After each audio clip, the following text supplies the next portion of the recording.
And welcome to the show today. The topic this morning is the state of the original hymns and spirituals in the African American church. And we're fortunate to have with us to talk about the state of the original hymns and spirituals in the African American church, Minister Gregory Taylor, a member of Corinthian Baptist Church in Nashville, Tennessee. And of course, let me welcome you to the show, Minister Taylor, and to talk about what I consider to be a very, very important topic, even though it's a topic that people rarely think about. And you're talking about the state of the original hymns and spirituals in the African American church. And we want to find out more information about that, Minister Taylor. But before we get into that, let's have you to give us some information about your background, your education, and some of your experiences before you became involved in what you're doing now, and then we'll get into a discussion of the state of the original hymns and spirituals in the African American church. Yes. Dr. Haney, I'm from Tuscaloosa, Alabama, and my mother said that she marked me by the church. That means during prenatal life, I was marked by the church. And in Nashville here, I'm a member of the Corinthian Baptist Church with Reverend Enoch Fuzz.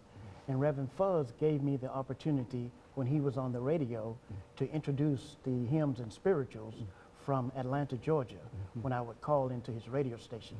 And my educational background comes from Selma University, and I attended graduate school at Virginia Union in Richmond, Virginia. And I did missionary work in the state of Alabama, and I had a one Sunday church in Atlanta, Georgia. And these are some of the areas of my background, my experiences. My father's roots are from the Watley Island in the Caribbean, and my mother is part Choctaw Indian as well as African. And I'm the youngest son on the four girls, and my father was in the World War II. And I came to Christ through the Vacation Bible School program, which is out of the Southern Baptist Church in a National Baptist Church program.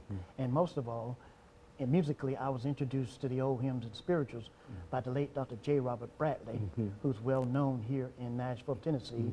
And my spiritual father, the late Dr. Oris Harvey, was also a great singer and of the church in Alabama. And so when they would couple up together and do revival, we would hear Dr. Bradley every year for 7 days, you know, and all of this has contributed to what I think is an unmatched memory of the old hymns and spirituals in our churches. Very good. And of course, when we talk about, and I think we can start this topic now a couple of minutes before the end of this segment, but at least could you give us some idea, when you talk about the original hymns and spirituals in the African American church, what distinguishes the original hymns and spirituals?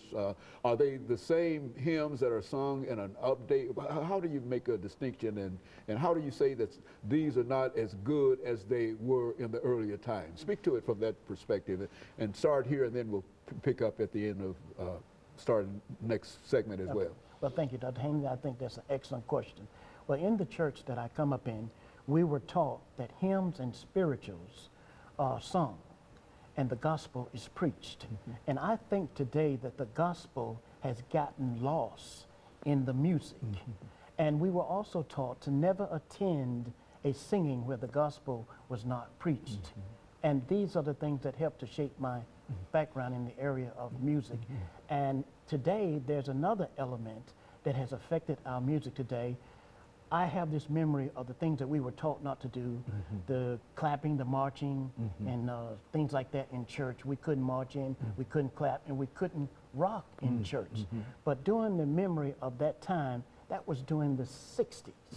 And just recently, I interviewed one of the civil rights activists in Tuscaloosa, and he explained my background to me, why the minister of my church did not allow us to march, rock, and clap in church. What that did, we were taught that our old hymns and spirituals were our anchor in America and the means by which our ancestry is passed from one generation to the next. And what I'm witnessing today is where that process has been interrupted. You know, and what interrupted the process was what you call the mass choir Okay. during the 60s period, what you may say was the Freedom Choir. And there has been a disconnect from the sanctuary choir. And this is where I see the differences in the music or the beginning of the breakground. And from that time, several variations have spun off from that. Very good. Of course, we're getting ready, Minister Taylor, for our first commercial break. Okay. And when we come back, we'll continue this discussion. But what we want you to do when we come back is to talk about this mass choir. I think that you've indicated that there's been a disconnect, and this mass choir has sort of come in between perhaps the congregation and whatever, and that it has almost replaced what you call the sanctuary choir. Is that correct? It has disconnected. Disconnected. And of course, let us take this first commercial break, and we'll be back with our audience following this very, very short commercial break. Back to the second segment of the show for today.